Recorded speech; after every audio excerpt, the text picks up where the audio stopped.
Hello everyone.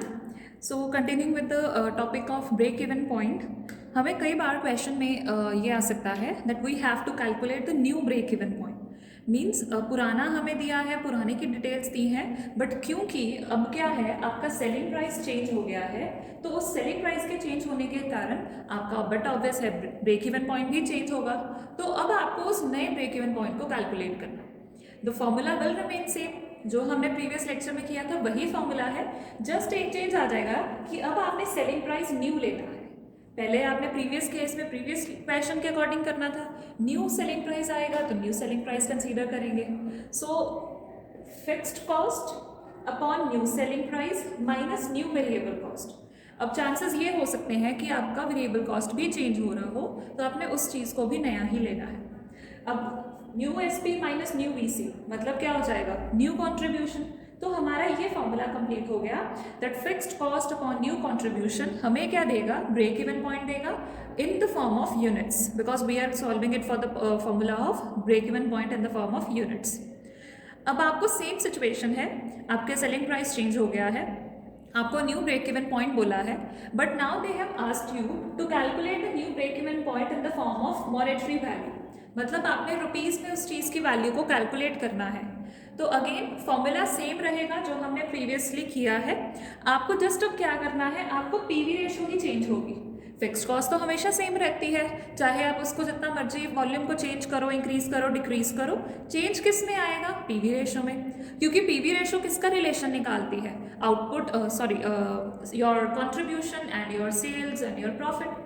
Contribution और sales का relation ही निकालना है और वही फैक्टर्स चेंज हो रहे हैं। तो आपको क्या करना है, सबसे पहले नई पीवी रेशियो को कैलकुलेट करना है, फिर उसको इस फॉर्मूले में फिल करके आपकी ब्रेक इवन पॉइंट की वैल्यू आएगी, किसके अकॉर्डिंग आएगी, मॉनेटरी वैल्यू के अकॉर्डिंग आएगी। अब ये तो हो गया हमारा एक topic new break even point. अब हम कर रहे हैं next topic and that is again very important, but उसके लिए हमने क्या करना है, आपको एक पॉइंट हमेशा ध्यान में रखना है कि आपके जो ये फॉर्मूले हैं, बेसिक फॉर्मूले, ये हमेशा सेम रहेंगे। आप इनमें से किसी भी एक चीज़ की वैल्यू को निकाल सकते हो। जैसे मुझे पता है कि जो मेरा ब्रेक इवन पॉइंट है उसका फॉर्मूला क्या है, it is equal to fixed cost upon contribution और न्यू कॉन्ट्रीब्यूशन। अगर मुझे कई बार ब्रेक इवन पॉइंट की वैल्यू दी है, फिक्स्ड कॉस्ट दी है, तो मैं इस फॉर्मूले से क्या कर सकती हूँ, अपने न्यू कॉन्ट्रीब्यूशन की वैल्यू निकाल सकती हूँ। This is the beauty of the formulas which we are going to use. Now the next topic is calculation of selling price when break even point is shifted. अब यहाँ पर हम क्या कर रहे हैं, हम उन्होंने सिचुएशन क्या दे दी कि लेट्स सपोज आपका पहले ब्रेक इवन पॉइंट इस पर्टिकुलर आउटपुट पे स्टैंड कर रहा था, बट क्योंकि अब हमारा ब्रेक इवन पॉइंट शिफ्ट हो गया है। शिफ्ट होने के काफ़ी रीजंस हो सकते हैं, आपका आउटपुट चेंज हो गया या आपकी कॉस्ट चेंज हो गई, तो उसके कारण अब आपका ब्रेक इवन पॉइंट चेंज हो गया। तो जैसे ही आपका ब्रेक इवन पॉइंट चेंज हुआ, means either it moved upward और इट मूव्ड बैकवर्ड, उसके कारण आपका जो सेलिंग प्राइस है वो भी चेंज हो जाएगा। तो अब वो नया वाला सेलिंग प्राइस क्या है, वो आपने कैलकुलेट करना है from this break even point. अब हमें पता है, हमने क्योंकि अभी तक फॉर्मूला किया है, बार बार हम ये कर रहे हैं कि हमारा जो ब्रेक इवन पॉइंट होता है उसका क्या फॉर्मूला रहता है, it is equal to fixed cost upon contribution. ये हमारा बेसिक फॉर्मूला रहता है जिसको हम बार बार यूज कर रहे हैं। अब क्योंकि इस पर्टिकुलर कॉन्सेप्ट में क्या है, हमें ब्रेक इवन गिवन होगा, we must be given the new break even point, तो हम यहाँ से क्या निकालेंगे, fixed cost upon new break even point which is equal to new contribution. अब मैंने ऐसे क्यों एस्टिमेट लगाया कि मुझे कॉन्ट्रीब्यूशन निकालना पड़ेगा। कॉन्ट्रीब्यूशन का एक फॉर्मूला रहता है, what is the formula, it is equal to sales minus variable cost. हम कंट्रीब्यूशन का फॉर्मूला क्या लेते हैं, it is equal to sales minus variable cost या फिर fixed cost plus profit minus loss. मतलब इनमें से मुझे कंडीशन, क्वेश्चन में दी हुई कंडीशंस को चेक करना है।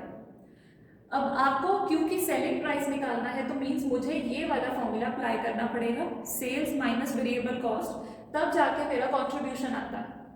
अब अगर मैं कंट्रीब्यूशन की वैल्यू निकाल लूँ, क्वेश्चन में मुझे वेरिएबल कॉस्ट गिवन हो, तो मैं यहाँ से सेल्स की वैल्यू निकाल सकती हूँ। वो कैसे, क्योंकि यहाँ से आपका सेल का फॉर्मूला क्या बन जाएगा, new contribution plus new variable cost. हम इसको कैसे डिराइव करेंगे?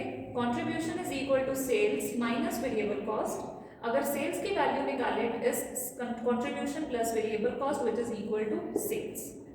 तो अगर आपको न्यू कंट्रीब्यूशन दिया है तो आपको न्यू सेल्स भी पता चल जाएंगी।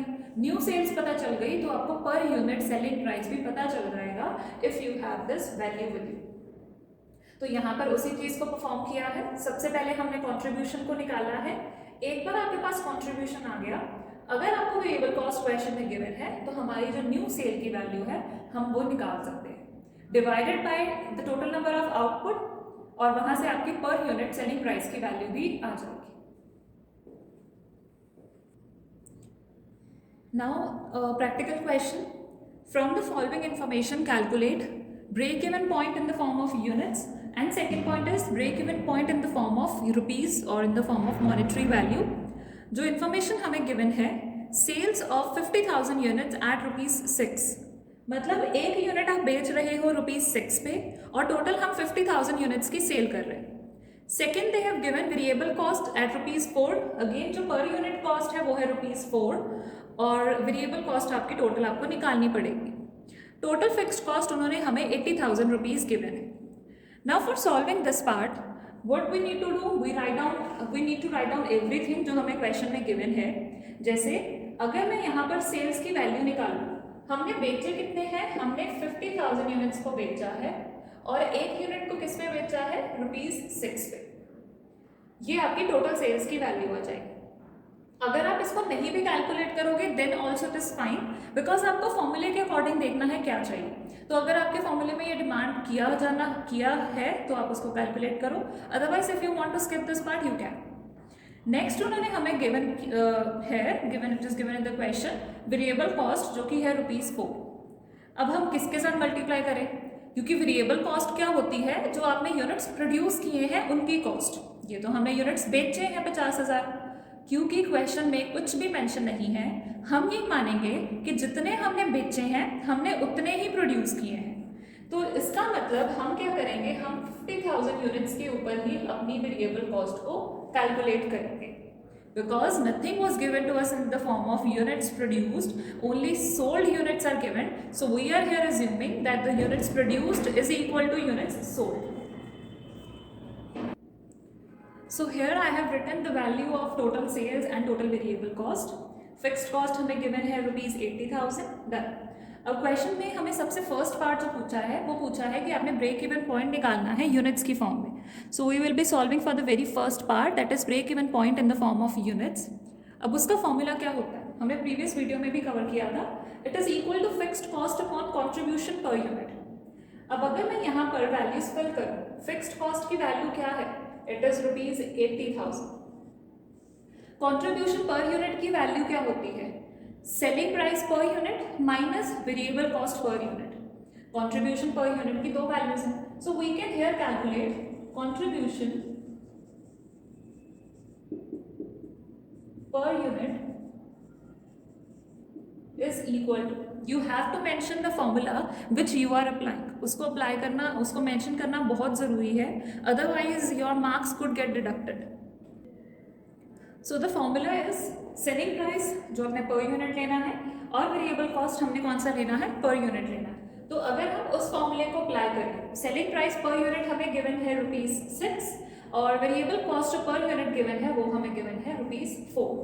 तो ये किसके इक्वल हो जाएगा? 80,000 divided by ₹2 which is contribution per unit. तो वहां से आपका जो टोटल आंसर आएगा वो आएगा 40,000। अब 40,000 के आप क्या यूनिट्स लिखो, क्योंकि क्वेश्चन में हमें बोला है कि हमने यूनिट्स का निकालना है, फॉर्मूला भी हम पर यूनिट बेसिस पे लगा रहे हैं, तो जो आपका ये आंसर आएगा ये आएगा यूनिट्स की फॉर्म में। दैट ब्रेक इवन पॉइंट जो आपका आएगा कब आएगा? जब आप 40,000 यूनिट्स को मैन्युफैक्चर करोगे। उस स्टेज में आपकी कॉस्ट, आपका जो रेवेन्यू है, दोनों इक्वल होंगे, सेम होंगे, no profit no loss situation. अब सेकेंड पार्ट है, हमने क्या करना है? ब्रेक इवन पॉइंट निकालना है मॉनेटरी वैल्यू में, तो उसको अप्लाई करते हैं। I am here going to solve this part, you can pause your video and can solve at your own and then match your answer with me. अब जो formula apply होगा that will be this fixed cost multiply by sales upon sales minus variable cost. आप उसका दूसरा formula भी apply कर सकते हो which is equal to your fixed cost upon PV ratio, वो भी सेम चीज है, या फिर आप इसका fixed cost into sales upon contribution लिखोगे, वो भी करेक्ट है, बिकॉज ये वाली टर्म क्या है, ये कंट्रीब्यूशन है, और ये पूरा फॉर्मूला आपका पीवी रेशियो के साथ भी अप्लाई करोगे तब भी सेम आंसर देगा। अब यहाँ पर अगर मैं वैल्यूज फिल करूँ, फिक्स्ड कॉस्ट की वैल्यू मुझे क्या गिवन है, 80,000 गिवन है, मल्टीप्लाई बाय सेल्स। अब सेल्स आप पर यूनिट लोगे या टोटल वैल्यू लोगे, क्योंकि हम ये मॉनेटरी वैल्यू में आंसर निकाल रहे हैं, तो यहाँ पर जब तक आपसे पॉसिबल होता है आप टोटल सेल्स और टोटल वेरिएबल कॉस्ट ही कंसीडर करोगे। सेल्स यहाँ पर आपने पहले निकाल चुके हैं हम, वो आ रही है हमारी ₹3 lakh divided by sales minus variable cost. अब सेल आपकी कितनी है, 3 लाख है, वेरिएबल कॉस्ट कितना है, 2 लाख है, so we will be mentioning that figure 3 lakh minus 2 lakh. इसको पूरे का पूरा सॉल्व करेंगे तो आपका आंसर वहां से कंक्लूड हो जाएगा। अब ऊपर it will be 80,000 multiply by 3 lakh divided by this whole will become 1 lakh rupees. यहाँ से अगर आप इसका फर्दर सॉल्व करो तो आपका जो आंसर आएगा that will be ₹2,40,000। Now why I am writing it as rupees, क्योंकि हमने आंसर किस में निकाला है, हमने मॉनेटरी वैल्यू में निकाला है, so the answer will be ₹2,40,000 rupees in monetary value, not units. So this is your question. अब आपको क्या करना है, एट द एंड फिर से अपने आंसर को कंक्लूड करना है, and I always mention this point that you have to conclude your answer. How, let's see. So I have done the conclusion part that the break even point in units, जो हमारा first part उन्होंने demand किया था वो आया है 40,000 units. जो उन्होंने सेकेंड पार्ट हमसे डिमांड किया है that is break even point in the form of monetary value, that is ₹2,40,000। So solve this question at your own also. Now the next topic, that is sales at desired profit. Now this topic is quite important. Every time if we expect the chances of this question, those are around 80 to 90% that you will be getting a question like this relatable to your topic of break even point. अब इस topic में क्या है, हमें क्या दिया होगा कि हमने अभी तक देखा है कि हम ब्रेक इवन पॉइंट निकालते थे, जिसमें हम देखते थे कि ऐसा कौन सा पॉइंट है जहाँ पर आपको नो लॉस या नो प्रॉफिट सिचुएशन आती है। अब उसके साथ ये टॉपिक लिंक्ड है कि अगर हम चाहें कि हमारे पास इतना अमाउंट ऑफ प्रॉफिट आए तो उसके लिए हमें कितने यूनिट्स को बेचना पड़ेगा या हमें कितनी सेल्स करनी चाहिए। आई एम रिपीटिंग, अगर हम चाहते हैं कि हमें इतना अमाउंट ऑफ प्रॉफिट आए तो उसके लिए हमें कितनी सेल्स चाहिए। अगर आपको इस क्वेश्चन का सोल्यूशन चाहिए, you have to apply these formulas. अब इसमें हमारे पास इस टॉपिक को बोला जाता है सेल्स एट डिजायर्ड प्रॉफिट, कि आपको प्रॉफिट पता है कितना चाहिए, अब आपको सेल्स कैलकुलेट करनी है। अब very first part under this is when total amount of desired profit is given. Total amount of desired profit का मतलब क्या है, आपको प्रॉफिट पर यूनिट में नहीं गिवन, आपको इन टोटल पता है कि हमें हर टोटल जितना भी हम बेचेंगे उसके ऊपर इतना प्रॉफिट चाहिए। तो अब आप हमें बताओ कि हमें कितना बेचना चाहिए सो दैट हमें इतना प्रॉफिट हो। अब इसको भी आप दो पार्ट्स में फर्दर फॉर्मूला को रीड कर रहे हो। फॉर्मूला उसका normally same up to 80% same है जो आपने ब्रेक इवन में अप्लाई किया।